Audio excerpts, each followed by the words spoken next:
안녕하세요. 홍현입니다. 몇 년 전 이세돌 기사와 인공지능 알파고 간의 대국으로 많은 관심을 받았던 바둑에서 쓰이는 말 중에 대마불사라는 말이 있는데요. 이 말은 우리 경제에서 대기업은 절대 망하지 않는다는 의미로 사용되고 있기도 합니다. 아마도 대기업은 중소기업과 달리 규모의 경제를 실현할 수 있기 때문이겠죠. 그렇다면 중소기업들은 대기업처럼 규모의 경제를 실현할 수는 없는 것일까요? 물론 중소기업들도 대기업이 누리는 규모의 경제 효과를 충분히 누릴 수 있습니다. 하나의 방법으로 경제적 약자인 중소기업들이 모여서 생산과 판매 등 경제적 이익을 추구하는 것이 바로 중소기업 협동조합입니다. 그래서 이번 시간에는 바로 중소기업 협동조합의 역할과 그 기능에 대해서 알아볼 텐데요. 주요 내용으로는 중소기업 협동조합의 법적 근거 및 특성, 그리고 중소기업 협동조합의 종류 및 현황, 중소기업 협동조합과 협동조합의 공통점 및 차이점에 대해서 살펴보고요. 중소기업 협동조합과 다른 유사기관과의 차이, 마지막으로 조합의 역할과 그 기능에 대해서도 알아보도록 하겠습니다. 그럼 지금부터 시작해볼까요?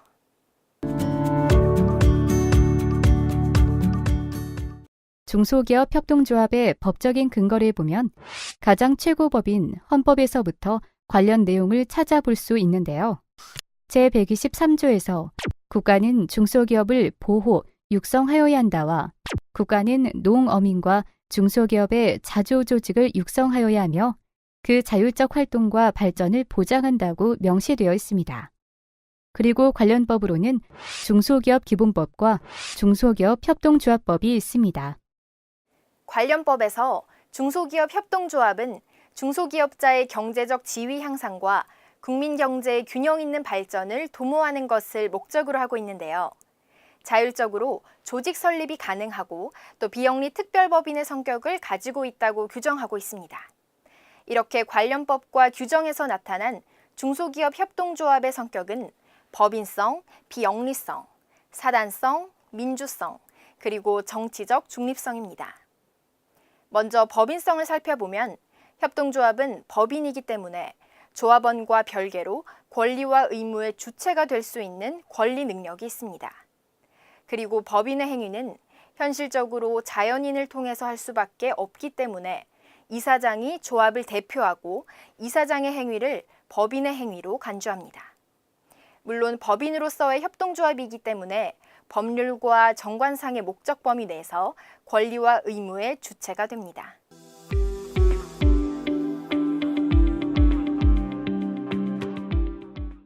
중소기업 협동조합의 두 번째 성격은 비영리적 성격입니다. 영리를 목적으로 하는 사업은 할 수 없지만 수익 사업은 가능합니다. 조합원을 위한 공동사업 수행은 영리 사업이 아닌 수익 사업이라고 할 수 있습니다. 영리 사업은 이윤을 추구하는 사업을 실시하여 그 이윤을 주주 및 출자자에게 배당하거나 배분하는 목적 사업이고, 수익 사업은 영리를 목적으로 하지 않는 사업을 말하며 이익을 구성원에게 배분하지 않고 고유 목적 사업에 모두 사용하는 사업입니다. 세 번째는 사단적 성격입니다. 여기서 사단이란 공동 목적을 위한 다수인의 단체로서 구성원의 단순한 집합체가 아니라 통일적인 결합체임을 말합니다.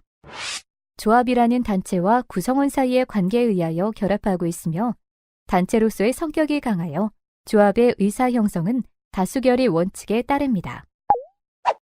네 번째 성격은 조합원들이 정책 수립과 의사결정에 활발하게 참여하고 선출된 임원들은 조합원에게 책임을 갖고 봉사하며 조합원마다 동등한 투표권을 가지며 가입, 탈퇴를 자유롭게 운영하는 등 민주적 방식으로 조직을 운영하는 것입니다. 마지막으로 협동조합은 정치에 관한 모든 행위를 할 수 없으며 공직선거에서 특정 정당을 지지하는 행위, 특정인을 당선되도록 하는 행위 또는 당선되지 아니하도록 하는 행위가 불가합니다. 또한 중소기업 협동조합법에서는 협동조합, 사업조합, 연합회 및 중앙회의 정치에 관한 행위, 선거에 관여하는 행위를 금지하고 있는데요. 이는 개인이 조합 등을 이용하여 정치 행위 또는 선거에 관여하는 행위를 금지하는 것이지만 조합 이사장 개인 명의의 정당 활동이나 정치 활동은 가능합니다.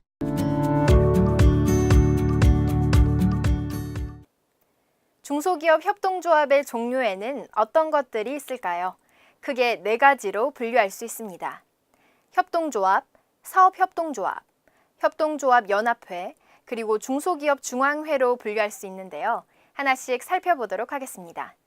먼저 협동조합은 시도 또는 전국을 업무구역으로 하면서 동일한 업종을 영위하는 중소기업이 설립하는 것입니다.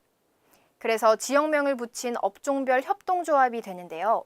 업종별 전국조합이나 지방조합이 협동조합에 해당합니다. 이어서 사업협동조합에 대해 살펴볼까요? 사업협동조합은 협동화를 통해 특정한 협동사업을 추진하기 위해서 동일 업종 혹은 업종에 상관없이 사업에 참여하는 중소기업이 설립하는 것을 말합니다.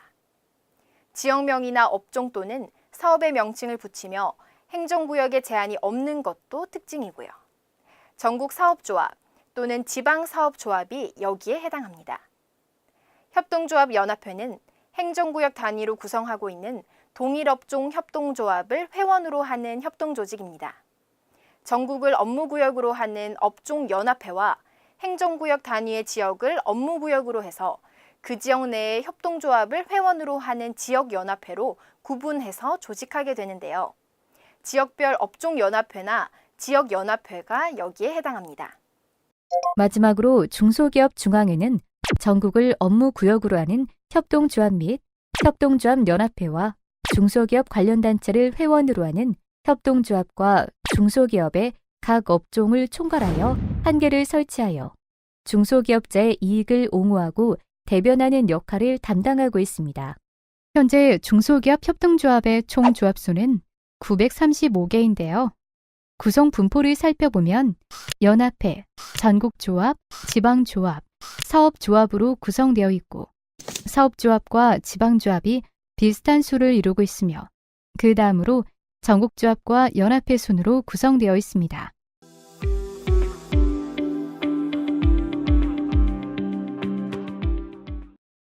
다음으로 중소기업 협동조합의 주요 사업에 대해 알아보겠습니다. 법인은 설립 목적을 수행하기 위한 목적 사업이 있으며 협동조합 종류별로 목적 사업이 조금씩 다르게 되는데요. 그 점에 대해 살펴보겠습니다. 먼저 조합 종류의 구별 없이 공통으로 진행 가능한 사업은 생산, 가공, 수주, 판매, 구매, 상표 등을 공동으로 진행하는 공동사업이 있습니다. 그리고 경영기술 및 품질 관리의 지도 등 교육 및 정보의 제공 사업이 있으며 조합의 경제적 이익을 도모하기 위한 단체적 계약의 체결이 있습니다. 다음으로 법인 설립 목적을 이루는데 필요한 수익 사업으로서 주무관청의 승인을 받은 사업이 있으며 하도급 거래 공정화에 관한 법률에 따른 원사업자와 조합원인 수급사업자 간의 하도급 대금 협의 및 조정 지원 사업이 있습니다. 마지막으로 국가, 지방자치단체 등에서 위탁받아 수행하는 사업과 공제사업 등이 있습니다. 이 중에서 공동사업의 유형을 살펴보면 우선 공동구매와 공동판매가 있고 공동상표 및 마케팅, 그리고 공동기술개발과 단체 표준이 있으며 공동시설 조성 및 운영과 마지막으로 전문인력 양성이 공동사업의 유형입니다. 이러한 공동사업의 유형별 현황을 보면 공동구매가 52%로 가장 많은 부분을 차지하고 있습니다. 다음으로 공동판매가 26%로 두 번째, 조달 시장 참여가 12.9%, 단체 표준이 12.4%를 차지하고 있습니다. 그리고 전시회 참가와 교육, 세미나, 공동상표의 순으로 그 뒤를 잇고 있습니다.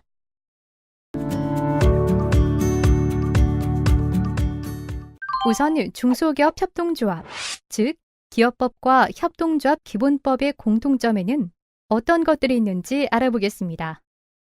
이들 간의 공통점에는 의결권, 선거권, 책임 범위, 가입과 탈퇴가 있습니다.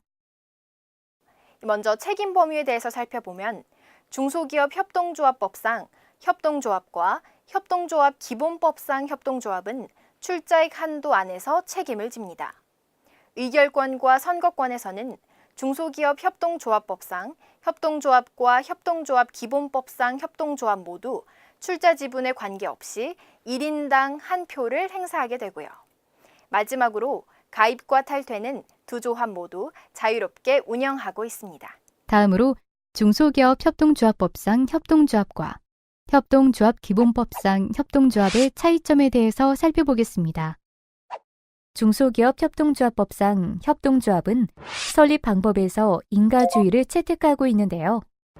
협동조합 기본법상 협동조합의 경우엔 협동조합에서는 신고주의를 채택하고 있으며 사회적 협동조합에서는 인가주의를 채택하고 있습니다.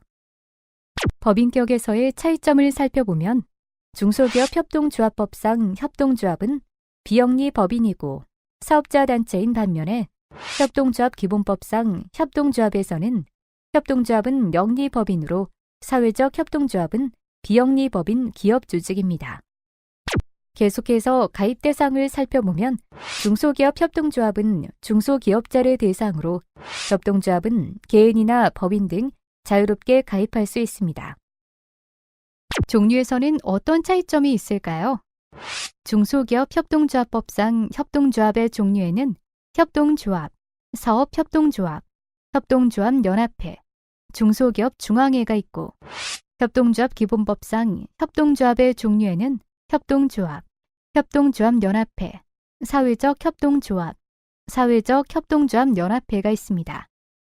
중소기업 협동조합법상 협동조합의 주무관청은 중소벤처기업부로서 업무, 회계 등 보고와 검사를 감독사항으로 하고 있으며 협동조합 기본법상 협동조합은 기획재정부가 주무관청으로 자율성을 부여하고 있지만 사회적 협동조합의 경우에는 필요시에 업무 상황과 장부, 서류 등을 검사할 수 있습니다.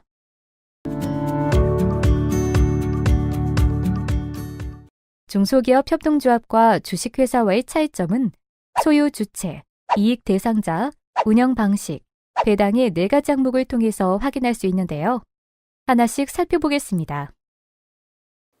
소유주체 차이점을 보면 협동조합이 사업 이용자들이 출자해 소유하는 이용자 소유기업이지만 주식회사는 투자자인 주주의 소유기업입니다. 이익 대상자는 어떻게 다를까요? 협동조합은 이용자인 조합원의 이익을 목적으로 하고 주식회사는 투자자인 주주의 이익을 목적으로 합니다. 운영 방식에서의 차이점은 협동조합의 운영 방식이 1인 한 표의 민주적 운영이고 주식회사는 일주 한 표의 자본적인 운영 방식을 가지고 있습니다. 배당 방식 역시 다른데요. 협동조합에서는 사업을 통해서 발생하는 이익은 이용배당을 우선으로 하고 있지만 주식회사는 이용배당이 따로 없으며 출자배당에는 제한이 따르지 않습니다.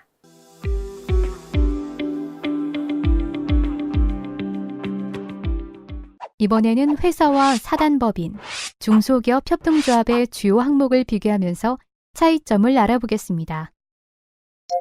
상법에서는 주식회사, 유한회사, 유한책임회사, 한명회사, 합자회사, 민법에서는 사단법인, 중소기업 협동조합법에서는 협동조합을 정의하고 있습니다. 사업 목적을 살펴보면 상법은 이윤 극대화, 민법에서는 영리를 추구하지 않는 것이며 중소기업 협동조합법에서는 조합원 실익 증진을 목적으로 하고 있습니다. 운영 방식에서 주식회사는 1주당 1표, 유한회사는 1좌당 1표이며 유한책임회사, 한명회사, 합자회사는 1인당 1표이며 민법과 중소기업 협동조합법에서는 1인 1표입니다. 설립 방식에서 상법은 신고제, 민법은 허가제, 중소기업 협동조합법은 인가제를 적용하고 있습니다. 책임 범위를 보면 상법에서는 주식회사, 유한회사, 유한책임회사는 유한책임, 한명회사는 무한책임, 합자회사는 무한책임과 유한책임이 혼합되어 있습니다. 민법은 해당이 없으며 중소기업 협동조합법은 유한 책임입니다.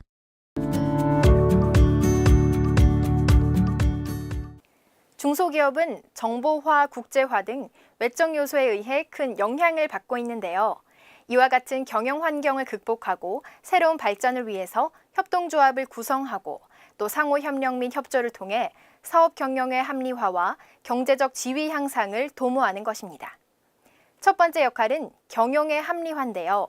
거래 조건을 개선하고 판매를 촉진할 수 있고 정보, 기술, 인재, 마케팅 등 경영 노하우를 획득할 수 있으며 생산성을 향상시킬 수 있습니다. 두 번째는 경영 안정과 업계 발전인데요. 업계 규칙을 확립하면서 질서를 유지할 수 있고 또 구성원 기업의 경영 안정과 업계 전체의 개선 발전을 함께 도모할 수 있습니다. 세 번째 역할, 바로 규제성 법령 개정입니다. 중소기업자의 의견과 요망사항을 조합이 건의해 국가 시책에 반영하거나 국회를 통해서 규제성 법령을 개정할 수 있습니다. 중소기업 협동조합은 크게 경제적 기능과 사회적 기능, 정치적 기능의 세 가지 기능으로 정리해서 말씀드릴 수 있는데요. 세부 내용을 하나씩 알아보겠습니다. 중소기업 협동조합의 경제적 기능은 중소기업의 구매, 판매, 생산 및 물류 등 경제활동을 보호하고 사업이 보다 잘 실현되도록 하는 것입니다. 중소기업은 일반적으로 규모가 작아 자금 조달력이 취약할 수 있기 때문에 중소기업들이 협동조합으로 조직하여 상호 협력, 협조하여 공동으로 구매, 판매하고 공동 생산, 공동 시설 이용, 공동 기술 개발을 함으로써 비용 절감으로 인한 경제적인 효과를 가져올 수 있습니다. 또한 신제품 개발과 신시장 개척 시 국제화, 정보화, 다양화의 조합들이 협력하여 대응하게 되므로 경영환경 외적 요소에 크게 영향을 받지 않고 사업을 도모할 수 있게 됩니다. 중소기업 협동조합의 사회적 기능을 살펴보면 중소기업이 협동조합을 조직하여 업계 규칙이 확립되고 질서가 유지되면서 조합원 기업의 경영 안정과 업계 전체의 개선 발전을 도모할 수 있습니다. 또한 협동조합의 발전을 위해 교육과 훈련을 실시해야 하며 협동조합은 일반 대중, 특히 젊은 세대와 여론 지도층에게 협동의 본질과 장점에 대한 정보를 제공해야 합니다. 마지막으로 중소기업 협동조합의 정치적 기능은 정치로부터 협동조합이 피해를 받지 않도록 하기 위하여 협동조합의 정치적 및 종교적 중립을 의미하는 것으로 중립의 의미는 시대의 변화에 따라 어느 한 정당에 의존하지 않는 정당 중립성으로 바뀌었습니다. 또한 사회정치단체로서의 성격을 지니고 있어 협동조합의 권위 공유나 지위 향상을 위한 압력단체로서의 사회정치적 기능이 더욱 크게 요구되고 있습니다.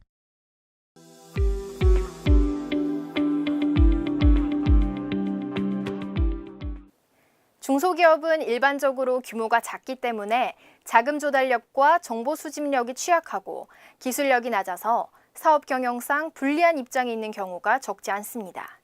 또한 중소기업은 정보화, 국제화, 다양화 등 경영 환경 외적 요소에 의해 큰 영향을 받기 때문에 여기에 대응하여 사업 활동의 재검토와 사업 방향을 전환할 필요에 직면하기도 하는데요. 이러한 환경을 극복하고 새로운 발전을 위해서는 같은 환경에 있는 조합을 구성하고 상호 협력 및 협조를 통해 사업 경영을 충실히 하고 강화하는 것이 중요한 것이죠. 결국 4차 산업혁명을 대비하고 중소기업이 중심이 되는 경제구조를 위해서는 우리 경제에 중소기업 협동조합의 역할과 기능이 꼭 필요하다고 할 수 있습니다. 지금까지 중소기업 협동조합의 법적 근거 및 특성과 종류 및 현황에서부터 중소기업 협동조합의 역할과 기능에 이르기까지 그 내용들을 함께 살펴보셨는데요. 앞으로도 중소기업 중앙회는 중소기업 협동조합의 활성화와 또 중소기업의 권익을 대변하고 성장 발전을 위한 환경을 조성할 수 있도록 노력해 나가겠습니다. 감사합니다.